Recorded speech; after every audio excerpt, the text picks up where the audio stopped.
Welcome to Solosaurus, a podcast about one-player board and card games. My name is Brandon Waite. And my name is Carter Mackey. And this is episode 35, where we're talking about a game of Portuguese tile work that has sold, about a bajillion copies now. We're talking about Azul from Next Move Games. But before we get into that review for a solo variant that's available for Azul, we are going to start like we always do with the news. And I'm very thankful to say for this episode, we have a listener for this show named Frederick Schultz, who has decided to start helping us out a little bit, finding some cool news stories to share with you all on the podcast, which takes a little bit of the burden off of us. And so a big thank you to Frederick for his help. Appreciate the time and effort that he put into that and for the really good stuff that he found. And the first thing that he mentioned to me that I think is really neat is that Fate of the Elder Gods from Dice Hate Me Games is getting an expansion called Agents of Arkham. Now, you will probably remember, if you've been listening to this show for a while, we did a review for Fate of the Elder Gods, and it was pretty good. The main problem, though, was that the solo mode needed some work. Yeah. It was just way too easy. And one of the cool things about this upcoming expansion, based on what we can see from a thread on Board Game Geek, is that it's getting a revamped solo mode called the Lurker.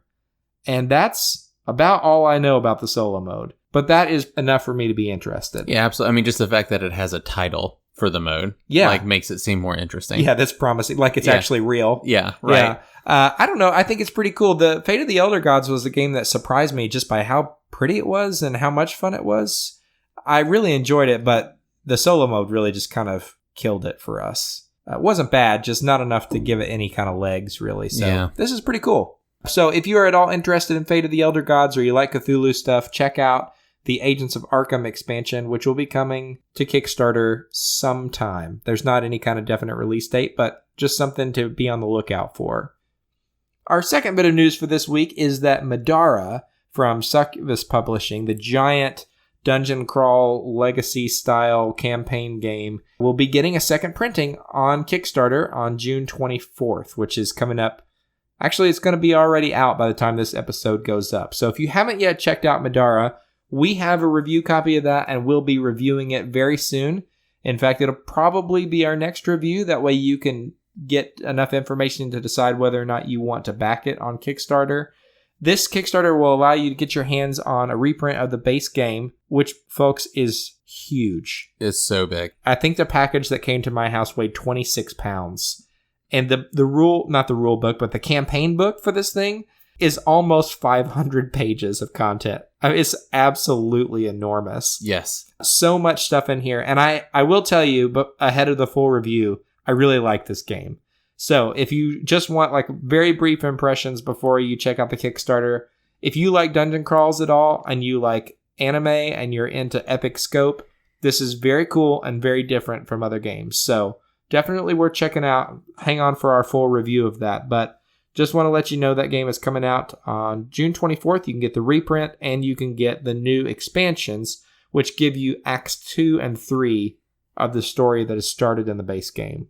And if those are as big as the first act, I really feel like this would be the only board game you would ever need.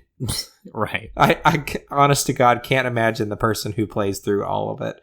But it's a very cool game. Check that out on Kickstarter soon. Our third bit of news for this week is that Dwellings of Eldervale from designer Luke Laurie, who is the designer of Manhattan Project Energy Empire, is coming to Kickstarter very soon. This is a fantasy-style worker placement / area control / engine building game that has unique workers. That seems pretty cool to me. The artwork for this is really beautiful, and it's neat to see a Euro game that has a fantasy theme that it seems like is pretty well integrated with the mechanics here. The goal of the game is to be the person with the most elemental dominance, and that sounds way better to me than victory points. Yeah. So on that ground alone, I think it's probably worth giving a look. That's Dwellings of Eldervale from designer Luke Laurie. And finally, we have a cool bit of news for people who enjoy the game Obsession, which is a Victorian England worker placement game that has really gained a lot of love from the solo gaming community recently. That is going to get an expansion coming out in September, along with a second print run of the base game. So if you haven't checked out Obsession, it's got a very upstairs, downstairs, Downton Abbey kind of feel to it. You're trying to marry off your sons and daughters and build up your estate. And Carter looks like he wants to die right now with just me talking about it. Yeah. I mean, I'm sure it's great. I've never played it. I don't know.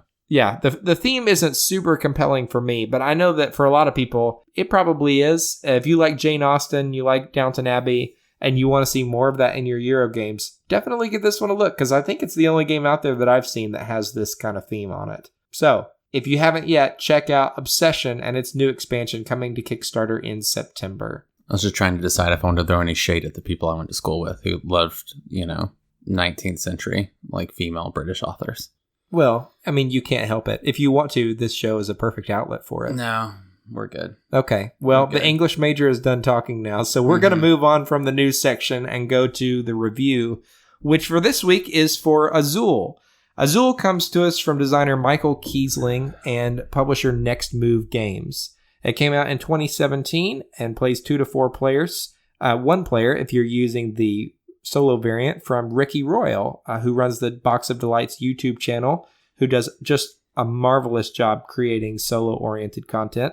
If you haven't checked him out, you absolutely should. With this solo variant, you can play this game, which has sold just an unbelievable amount of copies for a relatively new publisher. It was already popular when it was nominated for the Spiel des Jahres for that year, and then it won the Spiel des Jahres. And now it's going to be popular forever.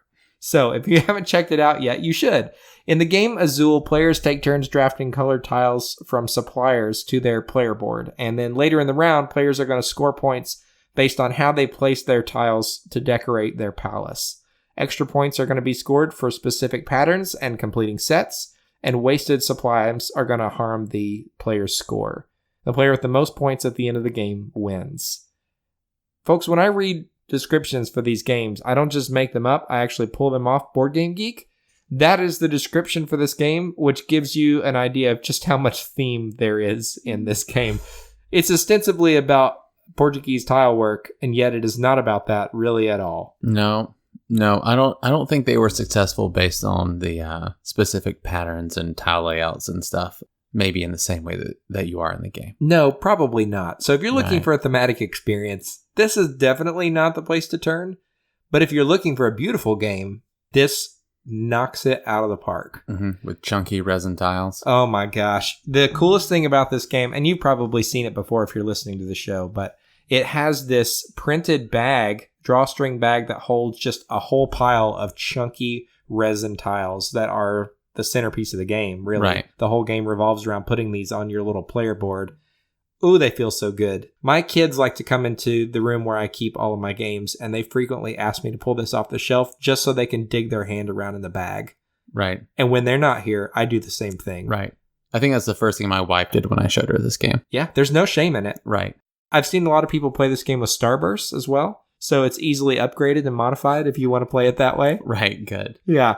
So just absolutely beautiful tiles. The only thing about the tiles that look a little bit plain is that the red and blue tiles in here don't have a printed design on them. Mm-hmm. But Plan B has thought of that, or Next Move, this branch of Plan B, has thought of that. And you can go onto their website and you can buy little upgraded tiles for your copy if you would like nicer red and blue tiles to make the game look even more beautiful. Mm-hmm. So otherwise, nice big thick cardboard player boards for everybody, a simple cube to track everything, and a few coasters to store the tiles that you're going to be drafting during the game. Yeah, those are just coasters, aren't they? They're definitely just straight up drink coasters. Right, okay. But they look nice. Yeah, no, they're nice. They work well. And the insert for this game is very functional. Yeah. And the whole package really is just incredibly elegant looking.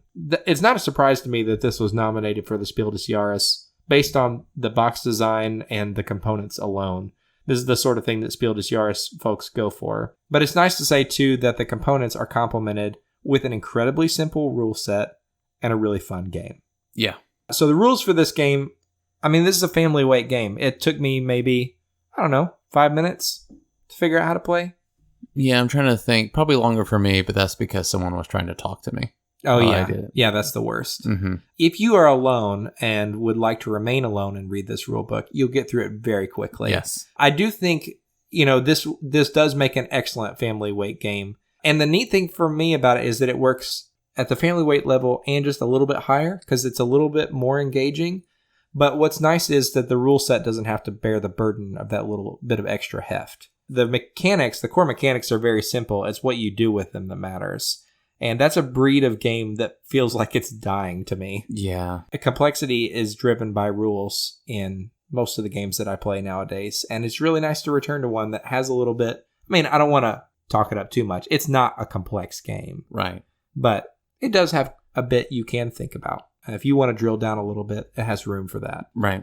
The rule set's very simple. The rules are very clearly laid out. And the game itself, how you play it is they're going to put out these coasters on the table, and you're going to be drafting one color of tile from one of these coasters on every turn. And you have to pick one color and take all the tiles of that color and put them on your player board. And you want to be getting anywhere between 1 and 5 of these different tiles. And as soon as you fill up that little set on your player board, you shift it over to the main area where you're going to score it. And you will get 1 point for that tile that you moved over, plus 1 point for every tile that is adjacent to it in a horizontal row, and every tile that's adjacent to it vertically. Meaning that you can double count the tile that you actually placed in that process. That sounds a little complicated over audio, but in practice, it's super simple. Yeah, it's very simple and intuitive. It just doesn't translate well into explaining it with no demonstration. No, the core of it, though, is that you're basically doing simple set collection, but then trying to think ahead before you start collecting sets about where you can get the most points for placing your tile, in essence. So what I really like about this when you're playing multiplayer is you really need to be careful to think about what color tiles you're drafting, not only for what you need, but also for what your opponents need, which is great. And you need to be thoughtful about that, because if you get to the point where you still have to draw more tiles and your little row where you put your sets of tiles on your board is already full, then those tiles are broken. And you have to place them on this little row at the bottom of your board where you lose points for that tile. Right. And it starts to add up really fast if you have lots of tiles that are broken. Oh, man. The first time I played this game with somebody, they didn't think about that at all, about trying to make me take broken tiles, and I didn't have to take any, which is really nice. But the moment I played with somebody who actually knew what they were doing, it gets pretty vicious pretty fast. Oh, yeah. Yeah, you can end up with a pretty low score in this game, I would think fairly easily. Yeah, if you're not paying attention to that, it's bad. It can be really bad. Yeah. But it's an interesting mechanic. You really have to watch out for the other players and think through how they might react to you. What's really neat about this game, too, is that when you choose to take a color from one of these little coasters that are out in front of you, the rest of the tiles just go into a pool in the center of the table. And so that pool grows and grows and grows over the course of the game. And you always have the option of drawing from there. You can get more tiles if you want to get that big set of 5 that's hard to complete. That's a good place to get them from. But the trouble is there are two sort of tricks to this. The first person who draws from that center tile gets to be first player next round, but that loses them a point this round. The other trick is the longer you wait, you could end up in a situation where you're forced to take 3 or 4 tiles when you only need 1. Right, and you have nowhere to put those extra ones, so they just become broken tiles. Oh, man. And that is absolutely brutal. I could see this being the kind of game where if you were playing with your family, there could be some hurt feelings. Yeah, depends on who's in your family. Oh, yeah, the dynamics of your family. Right. Like you said, when you played this with your wife, you very intentionally did not try to leave her with the broken tiles. Right. I mean, I wasn't actively avoiding it. I just was choosing not to think about those effects. If it happened a little bit, sure, but I'm not trying to just intentionally hose her score. Sure, yeah, because you don't want to have that long conversation that comes afterward. Or just no conversation and hateful looks, right? Yeah, it's not worth it, probably. Yeah. And if you're worried about that at all and worried that this might be too mean of a game, the reason that we are reviewing this on this podcast is that there is now a solo variant out for it. I know this is just a mega popular game, and so a lot of you probably have this in your collections.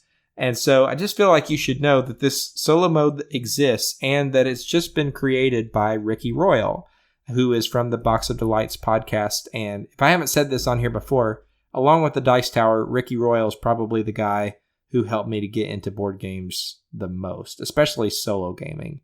Okay. Right? Rahdo was part of that as well. And Ricky just is a very laid-back British guy who does fantastic playthroughs for games. He's the reason that I know how to play Mage Knight. Okay. And he reminds me how to play once a year when I get it off my shelf again. So if you haven't checked out his videos, they're fantastic. And every now and then he creates solo variants for us. And I mentioned this on our episode last week when I talked about my top 10 fan-made solo variants. 2 of his made that list. This is definitely my favorite of the 2. And the reason is it is just absolutely simple. Yeah, it's dead simple. So straightforward. Really easy to remember the modifications of how you play. And the games also go really fast. Yeah, I mean, my games were going in like 10 minutes, if that. Yeah, 10 to 15. I mean, it's so quick. So basically, with his variant, what you do is you line up 5 of these coasters that you use to store the different tiles in the game, just as if you were playing in a multiplayer game, only instead of setting them up in a circular fashion, you just set them up in a line in front of you. And basically, what you're going to do is you'll just get to draw tiles on your turn like normal and put them onto your board and shift them over to score points and all that. But on the AI's turn, it's not even really fair to call it that. All it's doing really is just grabbing tiles and taking them away from you. It is going to pull tiles.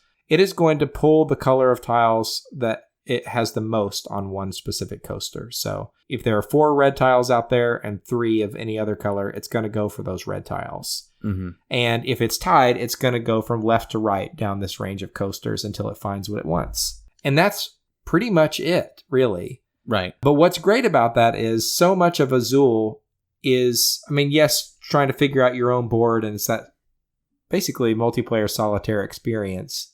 But you're also trying to think about what your opponent might do and trying to process all of that. And there's like almost like a push your luck element to this game, in the same way that you sort of press your luck when you play a worker placement game, right? You know, with limited spots. With this, obviously, that human component is gone. But what it's been replaced with is the ability to kind of math out what's going to happen to the tiles that are available to you at any given point. And for me, that's fantastic because I like being able to think about not just myself and what I'm going to be doing on my turn, but feel like I'm almost interacting with somebody, or at least interacting with a system, in a meaningful way. And this allows me to do that. Yeah. I mean, it's nice, and it has like a really nice elegance, and like you're trying to think about what's going to happen, what this, this dummy player is going to do. But I think for me, a little bit, I was still, what my tendency is, and I don't like this tendency, is wanting to like try to map out what's going to happen over like the next 6 turns. Of like, okay, if I take this one, then they'll take this one, and then that means I'll need to take this one, and then it'll take this one, but that'll mess this up, and then I have to rewind and start over. And I want to start just planning out multiple steps ahead. And, I mean, I think there's lots of people who do enjoy that and like looking multiple steps ahead and stuff like that. That exhausts me, and I have a hard time resisting doing that. Yeah, I have games that do that for me as well, and they end up burning my brain more than almost anything. So for me, it's 5 tribes. You thinking through all the possible consequences for any one move just leaves me exhausted, and it's really not a heavy game. For me, Azul does not do that with the solo mode. I mean, it gives me a little bit to crunch on, but it's not crazy. But for you, it's pretty heavy kind of experience. Yeah, I mean, I don't know if I'd say it's heavy. It just makes me, like, I guess playing it with someone else, I don't do that as much. But when I'm playing solo, I just feel compelled to do that. And just, like, thinking harder than I want to when playing this game. But it's fine, and I'm, like, it's not that big of a deal. I still wouldn't describe it as, like, heavy. Yeah. But it's just not the kind of thinking I want to do when I'm sitting down with playing Azul, I guess, generally speaking. I only want to think a couple of steps ahead. Yeah, that's true. And the nice thing about this game, I think, is that you can play it either way. Right, yeah. If you want to math it out all the way, you can. And you'll almost certainly do better if you do that. Oh, yeah. And that, for me, is what's really nice about this. If you just want to sit down and have a fun, kind of casual solo game at the end of a long day, this is a great pick. Mm-hmm. If you want to sit down and have something that is quick, but also feels like it has just a little bit of heft, then this fills that little niche too. Yeah, if you want those tasty, tasty high scores.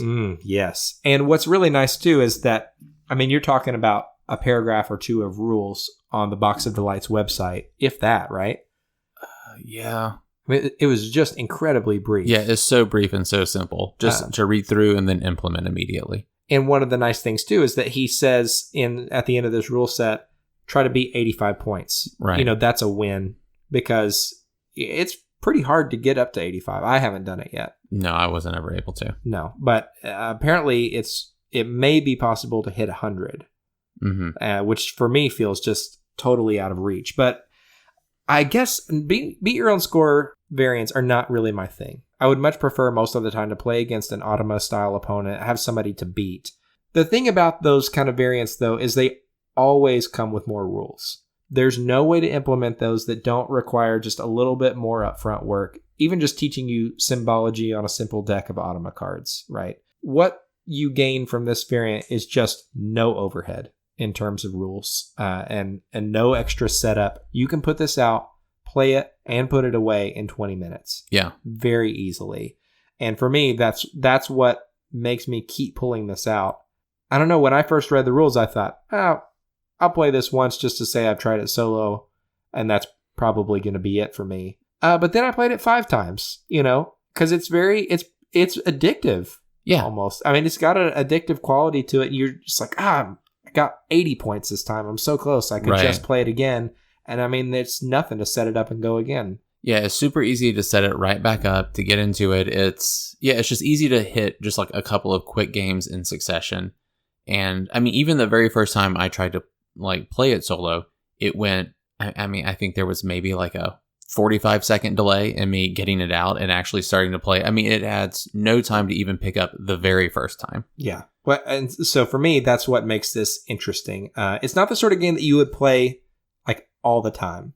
No. You'll probably pull it out, play a few games back to back, put it away, and you might not get it out again for another 6 months. As far as like solo play. Yeah, for solo play. Right. Yeah. For a family game, I think you could play this on the regular. Yeah. I would say this could be this could hit your table pretty often and you wouldn't get tired of it because it's so much about the interaction among the different players. So if you're in a kind of situation where you do have family game night pretty often and this would fit your family, I would say to you, this makes a fun little solo game on the side. Yeah. If you were thinking about getting this for solo play only, yeah, maybe not. Yeah. This is a harder sell. Yeah, I do think it's definitely worth it, even though, to get it for solo play and then to say, I want a quick solo game in my collection that's fun and beautiful and that can serve me if a family game night pops up or, just to have a casual sort of gateway level game around. I would even say that would be a good purchase. Yeah.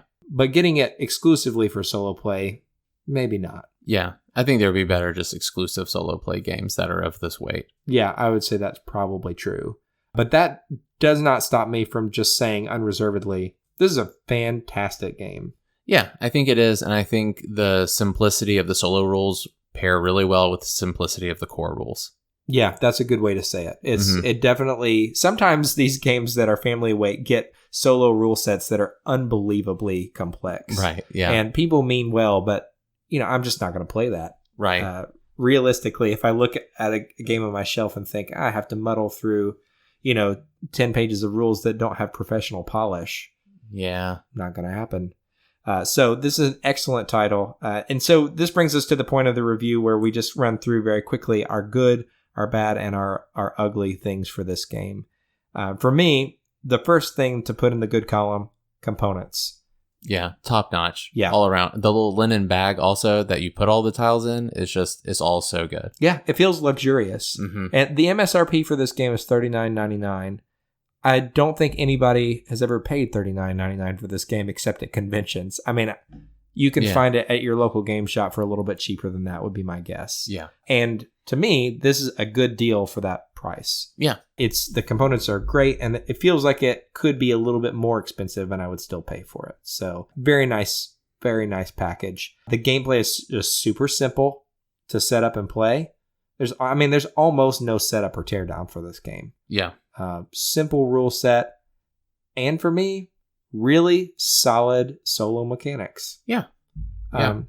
And I guess we could list this under the good too. I have not tried the little mini expansion for this game, the Joker tiles. There are these little tiles you can buy on the Next Move website that basically act as wild tiles of any color you want.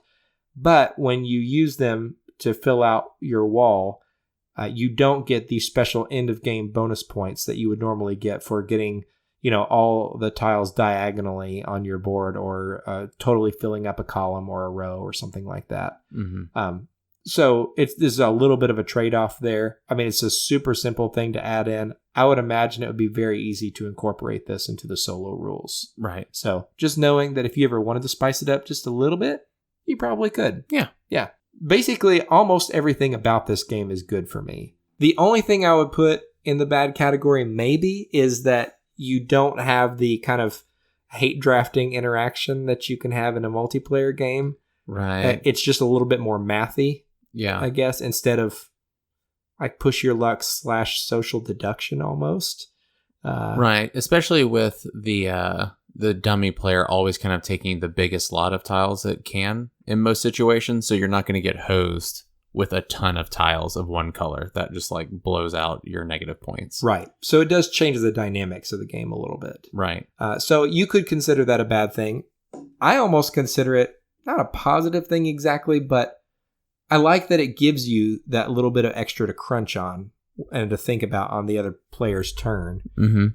And it means that when I play it multiplayer, it's going to feel fresh in a different sort of way. Right. I know that sounds a little bit weird, but that is the way I choose to think about it. I can't think of anything ugly for this game. Yeah, me either. At all. It's a beautiful little package. Mm-hmm. And we will probably also review Reef on this show at some point. But Azul was the one that we had to get out first because, I mean, if you haven't played it yet, you should definitely play it. It's such a solid little game. Yeah, it feels like a classic. Yeah. Even though it was only made a couple of years ago, I can't imagine this going out of style anytime soon. So that is our review for Azul. If you haven't checked it out yet, you absolutely should. If you haven't heard yet, we are a member of the Dice Tower Network, which is a network of shows about board games where you can find all kinds of different shows that talk about games from a variety of perspectives. You can go to dicetower.com to find out other shows in this network that might be a good fit for you, to find your next second favorite podcast behind this show, obviously. If you haven't yet, follow us on Facebook and Instagram. You can see what we are playing, what we've got in the mail recently, what we've been painting, because I've been doing quite a bit of that these days. So follow us on there and you can see those pictures and interact with us a little bit. If you haven't yet, give us a review on iTunes. I know that sounds like a small thing, but it's a good way to promote the show and help other people find out about it. So when you get a chance, go on to iTunes, rate and review the show, and that will really help us to spread the word about solo games. You can also get a micro badge that shows that you're a fan of this show on Board Game Geek. Every time I mention this, we have a couple of people take me up on it. Just answered one of those messages today. Please, if you are interested in getting a badge, send me a message and I will spot you the 8 Geek Gold that you need to get one for yourself. No strings attached. I'm just happy to send you one so that we can flood Board Game Geek with people who love this show. And that's all we've got until next time. Until next time, I am Brandon Waite. And I'm Carter Mackey. And this is Solosaurus.